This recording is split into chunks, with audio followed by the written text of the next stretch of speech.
அனைவருக்கும் வணக்கம்.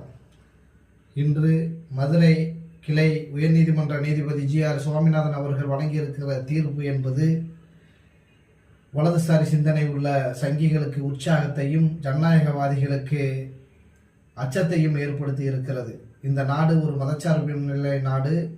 இந்த நாடு ஒரு சகிப்புத்தன்மை உள்ள மத நல்லிணக்கம் உள்ள ஒரு நாடு. அப்படிப்பட்ட இந்த நாட்டில் நீதி வழங்கக்கூடிய நீதிபதிகள் தங்களுடைய ஆசபாசங்களுக்கு ஆட்படாமல் நீதி வழங்க வேண்டும். ஆனால் இந்த நீதி என்பது கடந்த 150 ஆண்டு காலமாக ஏற்றப்பட்டு வந்த பிள்ளையார் கோவிலில் உச்சி பிள்ளையார் கோயிலில் ஏற்றுவதற்கு மாறாக வலதுசாரி சிந்தனையாளர்கள் சங்கி கூட்டங்கள் சொன்ன எல்லைக்கல்லில் பிரிட்டிஷ் கவர்மெண்ட் காலத்தில் நடப்பட்ட எல்லைக்கல்லில் தான் தீபம் ஏற்றுவோம் என்று பிடிவாதம் பிடித்து மதக்கலவரத்தை உண்டு பண்ணுவதற்கும் பதட்டத்தை ஏற்படுத்துவதற்கும் மத நல்லிணக்கத்தை ஊறுவிடுவிப்பதற்கும் தயாராக இருக்கக்கூடிய அந்த மதவாதிகளுக்கு உற்சாகம் தரக்கூடிய வகையில் இந்த தீர்ப்பு வெளியாகி இருக்கிறது.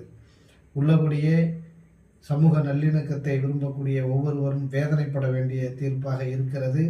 நமது அமைச்சர் ரகுபதி அவர்கள் சொன்னது போன்று இந்த தீர்ப்பை ஏற்றுக்கொள்ளாமல் அரசு உச்சநீதிமன்றத்தில் மேல்முறையீடு செய்யும் என்று சொல்லியிருக்கிறார். அந்த அடிப்படையில் அரசு மேல்முறையீடு செய்து ஜனநாயகத்தையும் அரசியல் அமைப்பையும் மத நல்லிணக்கத்தையும் காப்பாற்ற வேண்டும். நாம் அனைவரும் அதற்கு ஒத்துழைக்க வேண்டும்.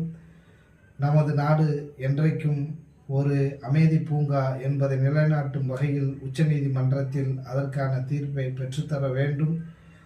அந்த அரசுக்கு நாம் துணை நிற்க வேண்டும் என்று விரும்பி கேட்டுக்கொள்கிறோம். இந்த தீர்ப்பு உள்ளபடியே ஜனநாயகவாதிகளுக்கு அச்சத்தை ஏற்படுத்தி இருக்கிறது, மதவெறியர்களுக்கு உற்சாகத்தை ஏற்படுத்தி இருக்கிறது. அது கூர்ந்து பொதுமக்கள் சிந்தித்து செயல்பட வேண்டும் என்று கேட்டுக்கொள்கிறோம். நன்றி, வணக்கம்.